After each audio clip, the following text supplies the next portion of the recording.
भोजन के समय शाम को 5 से 6 भोजन का समय है, उसमें सभी हो सके तो मौन में रहें ज़्यादातर।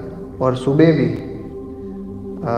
एक्सरसाइज के बाद मुरली तक मौन में रहें, और उसके बाद जब मुरली के बाद जो भोजन का टाइम है 8 से 9 का, उसमें भी सभी मौन में रह करके भोजन ग्रहण करेंगे। बाद में अगर कुछ इमरजेंसी काम हो, ऐसा हो, तो कान में आप फुसफुसाहट की आवाज़ में बोल सकते हैं पर वो भी इमरजेंसी में, ऐसा नहीं कि बार बार बार फुसफुस करते रहे। तो अगर करेंगे तो देखो यहाँ का वातावरण जो है वो अव्यक्त बनेगा, और वर्तमान समय अव्यक्त वातावरण की ज़रूरत है।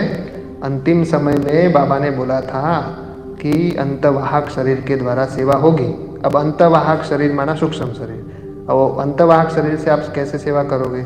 जब तक आप मौन में नहीं रहोगे, जब तक आपकी एकाग्रता नहीं बढ़ेगी, जब तक आप एक में अग्र नहीं होंगे, माना एक बाबा दूसरा न कोई, माना बुद्धि एक बाबा को ही याद करे, खाते पीते उठते बैठते, तब आपकी बुद्धि एकाग्र होगी, और तब आपका अंतभाग शरीर एक्टिव होगा, और तभी आप अंतभाग शरीर वाली सेवा कर पाओगे। अंत में विहंग मार्ग की सेवा बाबा ने बोली है, वो अंत अंत अंत, अब कब अंत आ गया? अंत अभी नहीं करेंगे तो कब करेंगे? इसके लिए भोजन पर नियंत्रण, इस पे नियंत्रण, माना वाचा पे जितना हो सके कम बोले, जरूर हो इतना ही बोले, कम शब्दों में यूज़ करें, और मौन जितना हो सके उतना रहे।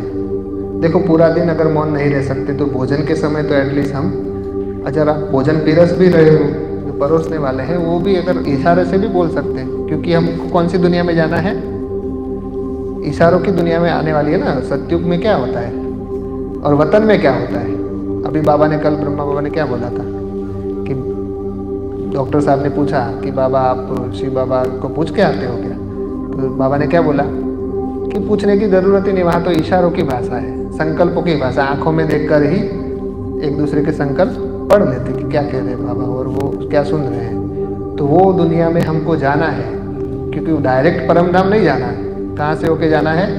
वाया सूक्ष्म वतन होके जाना है। तो सूक्ष्म वतन की जो भाषा है और देवताओं की जो भाषा है वो इशारों की भाषा है। तो यहीं से ही शुरू करते हैं ना हम। अगर आप परोस रहे हो तो इशारे से, आप चाहिए क्या, इशारे से पूछ सकते हो, मुंह से बोलने की ज़रूरत नहीं है। तो सुबह एक्सरसाइज के बाद से लेके भोजन तक, जब मुरली क्लास है तब आपको जब कुछ पूछा जाए तो बोल सकते हैं, और शाम को 5 से 6 इतना मौन में रहेंगे तो बहुत अच्छा है, आपके लिए ही फायदा रहेगा।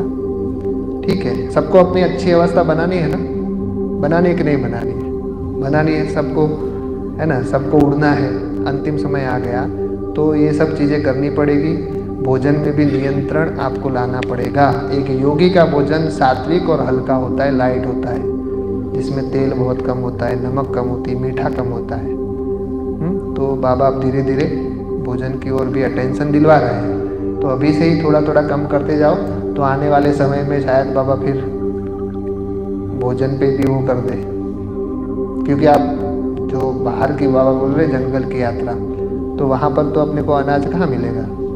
जो मान लो फल फ्रूट ही मिलेगा या सब्जियाँ मिलेंगी, तो अनाज कहाँ ढूंढोगे? तो अभी से ही धीरे धीरे आप शुरू कर सकते हैं। ऐसी मुझ आत्मा की शुभ भावना, शुभकामना आप सबके साथ है, और आप सब बहुत आगे जाओ। आपका सूक्ष्म शरीर एकदम चमकीला बने, लाइट वाला बने। सूक्ष्म शरीर में क्या होते हैं? काले धब्बे और लाल धब्बे होते हैं, और उनका ऐसा किसी का लाल होता है, किसी का सफ़ेद होता है, किसी का काला होता है। तो जब हम लाइट रहेंगे, हल्का रहेंगे, खुश रहेंगे, तो धीरे धीरे आपके वो जो लाल धब्बे और काले धब्बे वो खत्म होते जाएंगे, और आपका सूक्ष्म शरीर एकदम चमकीला हो जाएगा, लाइट हो जाएगा। क्योंकि प्रॉब्लम, सारी बीमारियां कहो, मन की बीमारियां कहो चाहे तन की बीमारियां कहो, सारी कहाँ पे है? सूक्ष्म शरीर में। स्थूल शरीर में कुछ नहीं है। आपको दर्द कहाँ पे होता है? स्थूल शरीर में होता है। स्थूल शरीर में दर्द नहीं होता। अगर स्थूल शरीर में दर्द होता तो जब आत्मा शरीर छोड़ देती है तो कितना भी पोस्टमार्टम करते काटते दर्द होता है? नहीं होता ना। मतलब स्थूल शरीर जड़ है, उसमें चैतन्य कौन है? सूक्ष्म शरीर चैतन्य, उसको ठीक करना है। जड़ को ठीक करेंगे तो पूरा झाड़ ठीक हो जाएगा। तो जड़ क्या है? सूक्ष्म शरीर है। सूक्ष्म शरीर को ठीक करेंगे सूक्ष्म शरीर हमारा जितना वाइट होगा, जितना लाइट होगा, उतना हमारा स्थूल शरीर भी वाइट लाइट हो जाएगा और हमारा मन और बुद्धि भी उतनी वाइट और लाइट हो जाएगी।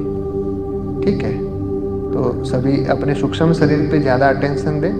अंतवाक शरीर की सेवा का समय आ चुका है, तो इसके लिए सभी तैयार रहे। विशेष करके ओम मंडली परिवार और जो भी बाबा के बच्चे हैं, जो भी ब्राह्मण परिवार है, सभी इस सेवा के लिए तैयार रहे कि आने वाले समय में बाबा अंतवाहक शरीर द्वारा विहंग मार्ग की सेवा कराएगा। उसके लिए सभी अपने भोजन और मन बुद्धि पे अटेंशन दें। ओम नमः शिवाय।